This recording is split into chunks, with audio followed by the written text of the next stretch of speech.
What's going on, guys? Welcome to Everything Always. My name's Michael Roman. We got a brand new report from an industry insider today indicating we could see some familiar faces in the upcoming Spider-Man 3. And no, it's not any of the old returning cast from the original Spider-Man trilogies. These are MCU familiar faces in the way of none other than the Scarlet Witch Wanda Maximoff that we'll see in just a week in this upcoming Disney Plus series, and none other than Peter Parker's mentor and the deceased Tony Stark, which, regardless of the status of this industry insider report as a rumor or if it becomes verified, there is tons of evidence for this and a lot of support. We're going to break that down throughout this video and try to contextualize this brand new report that we'll see Tony Stark return in a cameo in the upcoming Spider-Man 3. We're going to break it all down, but first, if you could grab the subscribe button. We're still giving away a PlayStation 5 at 800,000 subscribers. If you want to be entered to win, all you have to do, hit the subscribe button, then leave a comment down below, and if you want, stick around at the end of the video. We'll get into all the giveaway stuff again there. So the industry insiders have been buzzing recently,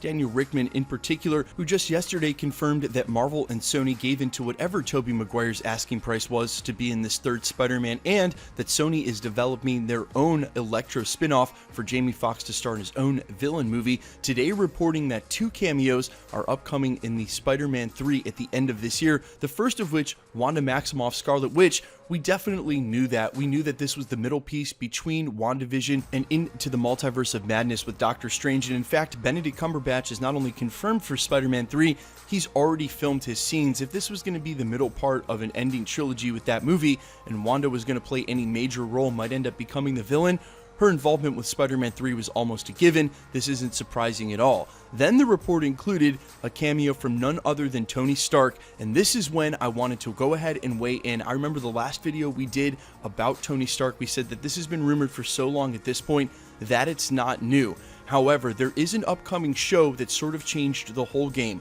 When we got the Marvel Phase 4/Phase 5 slate that included all these brand new Disney Plus shows, including Ironheart, I conjectured then there was no way they're going to do an Ironheart and an Armor War series without having at least some cameos from Tony Stark in the way of a holographic feature. And then I also argued that this is the best way to do it. That way you don't bring him back permanently and you don't ruin his sacrifice in Avengers Endgame.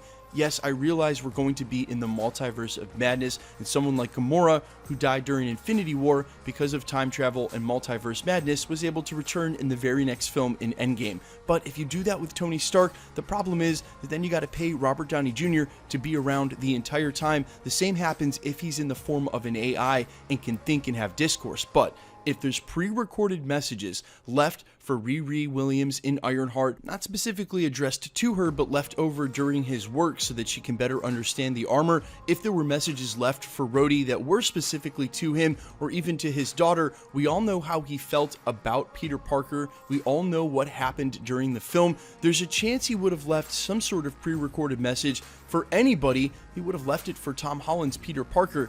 And if he did that, it would make sense that one of those pre-recorded messages would be able to reach Peter. I said it would be a little awkward if we've got cameos from Tony Stark addressed to other people, including Rhodey, but there's not one left for Peter Parker, in which case, that's how you can have him cameo, come in as a hologram. Again, not an AI, there won't be free thinking in discourse, just some pre-recorded information that can make the main character A, feel better about whatever predicament they're in, whether it be Riri Williams, Peter Parker, even Rhodey, and then B, twofold, can mimic what happened in Iron Man 2 when his father's video flashed up on screen when he was trying to figure out the thing about the element and what's going on with the palladium inside his chest. Like father, like son, perfect circular storytelling. Tony Stark will show up in the way of a hologram to save the day for these main characters, either letting them know something about the armor and the technology to help them figure it out, or something about themselves in order to have more confidence. I'm sure you guys can see how this would play out, and I think there's a really good chance between now and Secret Wars we'll see more than just a couple of cameos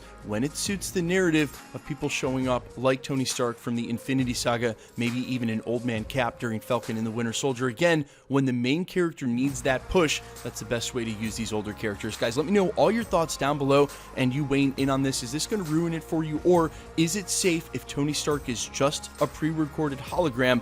Does it not ruin his death and his sacrifice at all? Again, that way you circumvent having him as a part of the team as an AI in everybody's suit, and then you're just paying Robert Downey Jr.